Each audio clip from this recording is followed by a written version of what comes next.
Story 1. The room with two mirrors. They told me mirrors don't lie. But at 1:43 a.m. in that hotel room, one of them started breathing. The lobby smelled like disinfectant and rose water. I'd been to this boutique hotel before. Rooms too small for what they charged, mirrors everywhere, the kind that made you check if you were still whole. Tonight, the client had requested one special thing. Every mirror covered. Except one. The front desk clerk gave me that look, the kind that says they've seen stranger, but my stomach still tightened on the elevator ride up. She opened the door before I could knock twice. Silk robe, bare feet, eyes like she'd already memorized my face from somewhere. The room was dim except for a single lamp near the standing mirror, the one she'd left uncovered. We stood close enough that our shoulders almost touched. Her perfume was recent, clean, deliberate. The light drew a thin line along her mouth, and I realized I hadn't breathed since the door opened. She asked me to stand in the center of the rug. Her voice was steady, almost professional. I reached to adjust my collar, and her hand covered mine halfway through the motion, guiding, not stopping. The fabric brushed against her fingers, warm, deliberate. "You're too straight," she murmured. "Angle yourself, like this." I let her shift me an inch at a time, aware of how her breath landed on my neck. Behind us, the mirror gave a soft click like glass cooling. When she finally stepped back, she spoke too close again. Each word traveled the short space between us and ended inside my ear. "You look better in reflection," she whispered. I didn't move. The mirror caught both of us, her shape slightly ahead of mine as if she'd moved before I did. I blinked, and for a second I thought the reflection had blinked twice. She moved toward the couch, leaving me standing under the lamplight.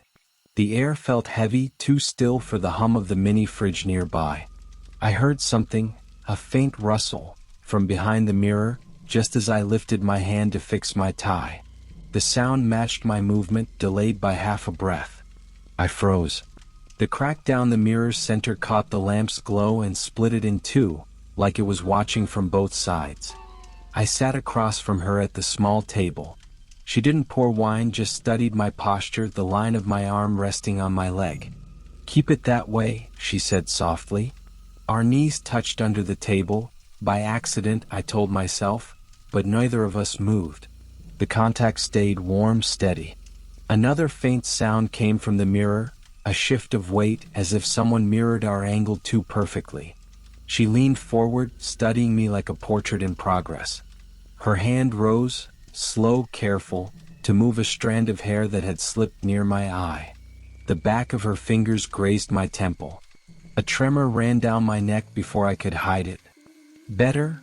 she whispered, her breath carrying that faint trace of rosewater and wine. I caught our reflection again, the same gesture, but in the mirror, her hand lingered longer than it should have. Silence settled. The kind that shapes itself around two people. She didn't speak and I didn't either. We just sat there, breathing the same air, waiting for the room to decide what came next. The lamp buzzed once, soft and nervous. Then, that rustle again, closer this time. I turned halfway toward the mirror, but she reached out and stopped me with a touch on my wrist. "Don't look yet," she said. Her voice carried a quiet smile I couldn't see. I stayed still because she asked me to. The request hung between us, strangely intimate. My pulse slowed to match the hum of the lamp. Then she said, almost to herself, "It only works if you hold still." I didn't know what it was. I wanted to ask, but the sound came again, from behind the glass this time, a soft drag like fabric brushing a wall. The cracked line down the mirror trembled, and both our reflections leaned slightly forward, though neither of us had moved. She rose and walked behind me. I watched her approach in the mirror until she was close enough that her breath met the back of my neck. Warm, deliberate. The scent of her perfume settled into my skin. "Perfect," she murmured. Her fingers traced my shoulder, light as static. When she stepped away, the warmth didn't fade, it deepened, pulsed. And on the mirror's surface, a faint print remained at my shoulder, even though she wasn't touching me anymore. She leaned in again, her lips almost touching my ear. "Now," she whispered, "turn and face me." The whisper wasn't loud, but it came twice. Once warm against my skin, once echoed from behind the mirror. I turned slowly. She was still sitting on the couch, watching. But in the glass, she was behind me, close enough that I could feel her breath again. "Don't move," she said, though her reflection had already started to smile. When the lamp flickered, I blinked, and only one figure remained in the mirror, mine. The couch was empty, her robe folded neatly across the armrest. My phone buzzed where I'd left it, recording on the table. On the screen, I watched myself standing before the mirror, still, whispering to no one. I can't tell if the breathing I hear is mine. You ever feel someone breathing just behind your reflection? Story 2. The perfume that stayed. I used to think scent was just memory dressed as air. Then one client proved it could follow you home. He always booked me just after dawn. Same time, same quiet apartment high above the city. The kind of place that looked designed to erase fingerprints. I'd arrive to find the curtains half drawn, soft light pressing through them like steam. Everything smelled neutral until he opened the door. That's when the cologne hit me. Clean. Sure. Too deliberate for morning. He said he didn't trust other hands to do it right. So he lifted the bottle himself. The glass was cold, his wrist steady as he sprayed just beneath my jawline. The first mist burned a little, citrus and iron. Our shoulders almost touched. I could hear his breath time itself with mine.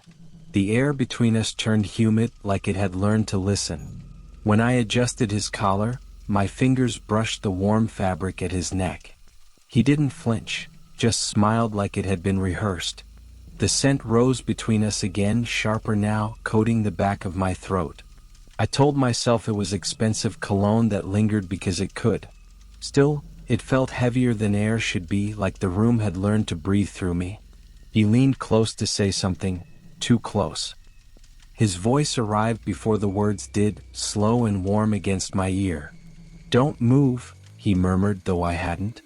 The cologne thickened with every syllable, as if the sound itself carried it. I remember blinking, light bending around his jaw, and thinking, if scent could stare, this one was watching me. Hours later, after he'd gone, I showered twice. Changed the sheets. Opened every window. None of it mattered. The smell clung like static, faint but constant, an invisible hand at the base of my throat. By nightfall, I could still taste it when I swallowed. That clean, metallic sweetness. Like the ghost of something that didn't want to leave. At the next appointment, I noticed it before even knocking. His scent, already on my shirt. My own cologne hadn't faded, yet this one threaded through it, louder, more possessive. Under the table, his knee found mine and didn't retreat. A small, deliberate pressure. I froze, pretending to check my phone, while the perfume between us hummed like a second pulse. He reached forward to fix a stray thread on my sleeve. His fingers hesitated, then brushed the inside of my wrist instead.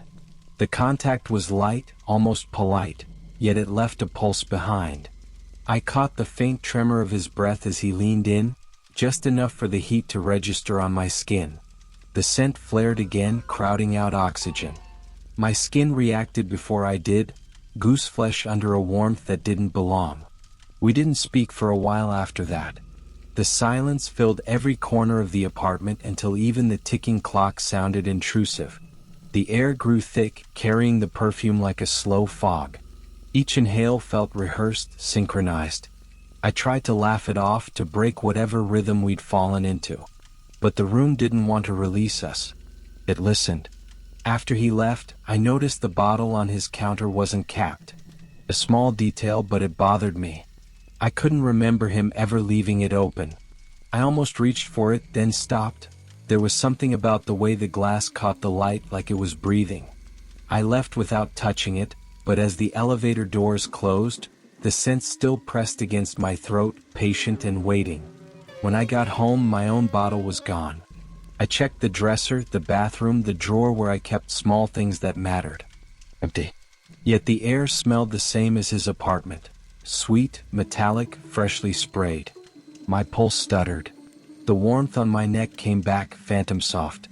A faint shimmer of heat, and that scent again, like someone had been standing right behind me a moment ago. That night I barely slept.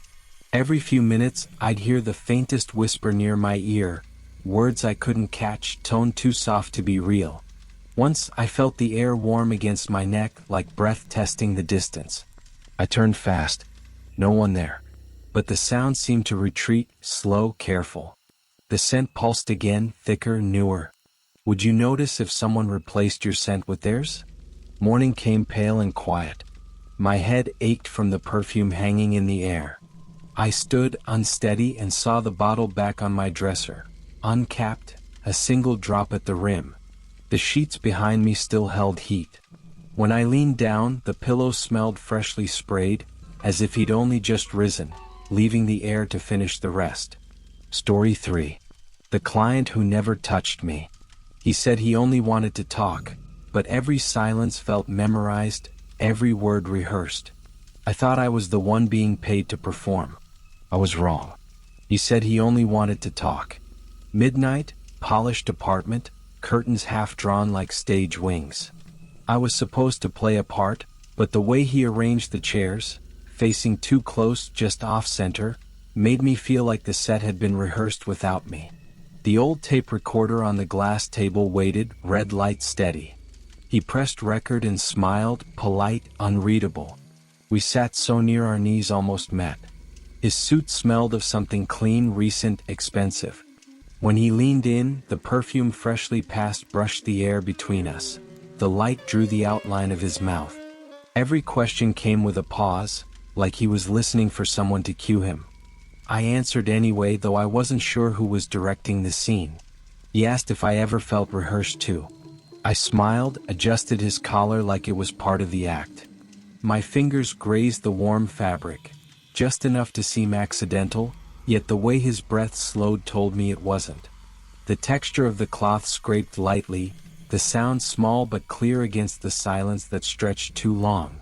Then the recorder clicked, though neither of us had spoken. He tilted his head, close enough that his words arrived inside my ear, warm, deliberate. "It helps me remember," he whispered. "But remember what?" His tone had the stillness of someone practicing a memory instead of living it.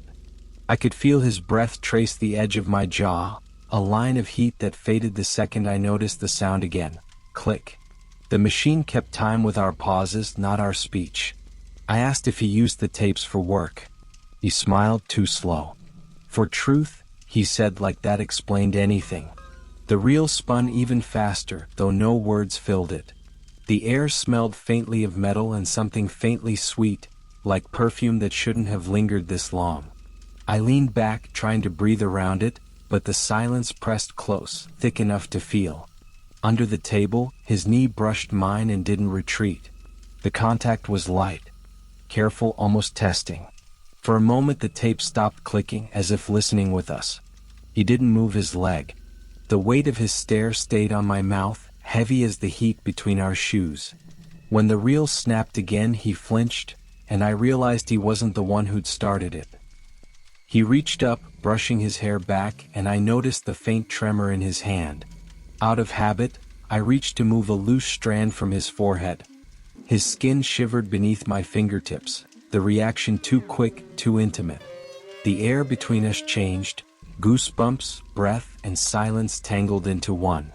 For a second, I thought the room itself had leaned in to listen. Then neither of us spoke. The room held its breath with ours, waiting. The hum of the fridge, the faint tick of the reel, everything slowed, synchronized to something unseen. The silence felt heavier than sound, full of words we hadn't said yet. I stared at the recorder's red eye, and I swear it flickered like it understood the rhythm of what we weren't admitting. He finally broke the quiet. "Sometimes," he said, "the tape plays back things I never said." His voice carried no fear, just certainty. I watched the reels slow, then spin again on their own. My throat went dry. In the hiss of static, a voice rose, mine, repeating his question in perfect timing, like we'd practiced it 1,000 times. He stood, stepping close enough that the warmth of his presence lingered on my skin. The recorder clicked again, softer this time, leaving a faint scent that shouldn't have stayed. I looked down and saw the tape still rolling even though neither of us was touching it. "It likes when we match," he murmured and pressed a finger to his lips. The gesture felt rehearsed too, just like everything else. He bent toward the table, hand hovering over the stop button. His sleeve brushed my arm, just a trace, a whisper of fabric that left heat behind. The red light trembled, casting a pulse across his face. He leaned to my ear and murmured something I couldn't write down, words that sounded like my own. The echo came from behind me where no one stood. I didn't turn. When I finally left, the city felt quieter than it should. In the elevator, I still heard my voice, soft, rehearsed, answering a question he hadn't yet asked. That night, I dreamed in his tone, steady and precise, the way he wanted me to speak. The sound was gentle, patient, inevitable. Have you ever heard your own voice answer before you speak? Story 4. Do not disturb. They say every hotel room remembers its last guest. But in this one, the air was still breathing her name. The keycard came in a cream envelope with my name written in perfect cursive. No message, just the embossed logo of the hotel and the number, 49. I'd been here before. Same chain, different city. 11 p.m., always the same hour. The carpet smelled of bleach and lilies as I rode the elevator up, watching the floor numbers blink too slow. My reflection in the mirrored walls looked like someone rehearsing a lie he'd already sold too many times. When the doors opened, I caught it. The faint trace of perfume freshly sprayed, sweet and clean, still hanging in the hallway. Someone had just left. I slid the keycard in, the light blinked green. Inside, the air was warm, too warm, like the suite had been waiting with its breath held. Our shoulders almost would have touched if she'd been there. The light drew a line across the bed, outlining the curve where a body had been. I placed my jacket over the chair, then reached to straighten the collar of the robe hanging on the door. My fingers brushed the fabric, still warm as if someone had worn it minutes ago. A single glass of wine sat untouched by the window. I checked the time again. 11:17. She should have texted by now. The city glittered beneath the window, but the reflection behind me didn't move when I did. The first vibration startled me. A message lit the screen, unknown number. I'm watching from below. Don't leave yet. Her voice used to come before her words. This one didn't. I glanced at the balcony door, half open. A draft carried perfume and the hum of traffic, soft as a breath close to my ear. I told myself it was part of the game, but the timing of silence between messages felt rehearsed, too exact to be chance. I poured a little of the wine, mostly to hear something human. The liquid trembled against the glass, tiny ripples catching the city lights. There was no lipstick mark, no note, no sign she'd planned to return. Still, the room felt occupied. My reflection seemed to wait for permission to move. I turned toward the hallway mirror. Someone had adjusted the angle. It no longer showed the bed, only me. A soft knock came from somewhere near the floor. Maybe the service door, maybe not. I sat on the edge of the couch, pretending calm. Then, under the coffee table, a second sound, fabric brushing fabric. My leg twitched. When I shifted, her knee, or someone's, met mine beneath the glass. The contact was light, deliberate. It didn't pull away. The air grew heavier, scented with that fresh perfume again, as if the suite exhaled. The air conditioner clicked off, leaving only the hum of my pulse. I stood, moving toward the bedroom. A strand of hair lay across the pillow, dark, almost black. I reached to brush it aside, and the static in the air raised goosebumps along my arm. The skin felt alive, waiting. Whoever she was, she'd been close enough to hear the elevator stop. Maybe she still was. I waited. The silence thickened, heavy enough to count my breaths. Outside, a horn echoed from the street below, then nothing. The room listened with me, as though deciding whether to keep the secret. My phone buzzed again, same number. Checked the mirror. I turned toward the one by the hallway. For a moment I saw two figures. Then just me. The message vanished from the screen before I could reply.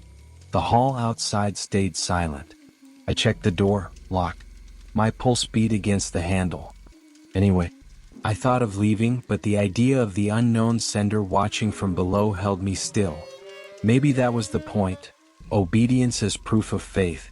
I told myself I'd give it 5 more minutes. My reflection nodded before I did, a fraction too soon.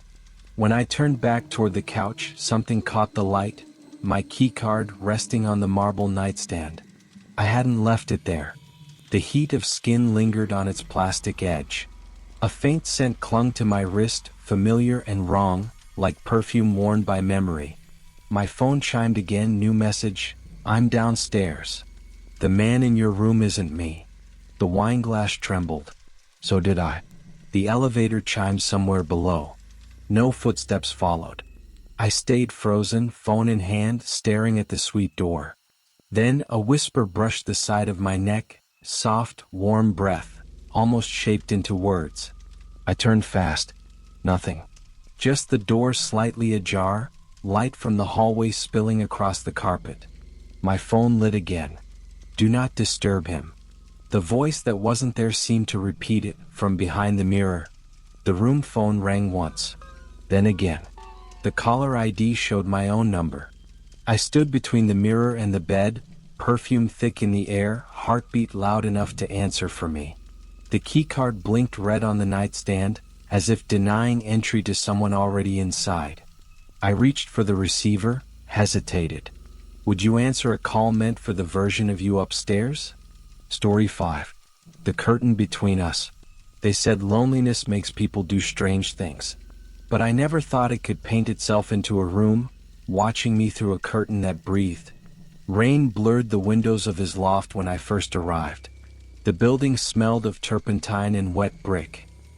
He didn't greet me, just pointed toward a chair lit by a single bulb and a sheet of fabric hanging in the middle of the room. Stay on that side, he said. The curtain was thin enough to breathe through, thick enough to hide everything else. When I sat, our shadows met on the fabric. His moved closer until our shoulders almost aligned. I caught the trace of fresh cologne, sharp, recent, and the light drew the shape of his mouth across the folds. Something in me matched his rhythm without meaning to. He asked me to fix my collar. The words came softly, like a request from someone half asleep. When I touched the fabric near my neck, my fingers brushed warmth that shouldn't have been there, his gaze pressing through the veil. I adjusted it anyway, the air between us trembling just enough to count as a touch. Then his voice drifted closer. Hold still, he murmured, so near that each syllable carried heat to my ear.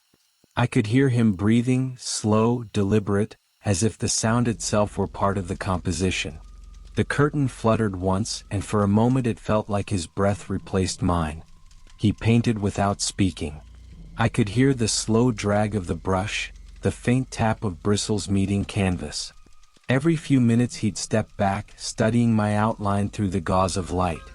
I wanted to ask what he saw, but the quiet between us felt too carefully arranged to break. At some point, his knee touched mine under the table that divided the space.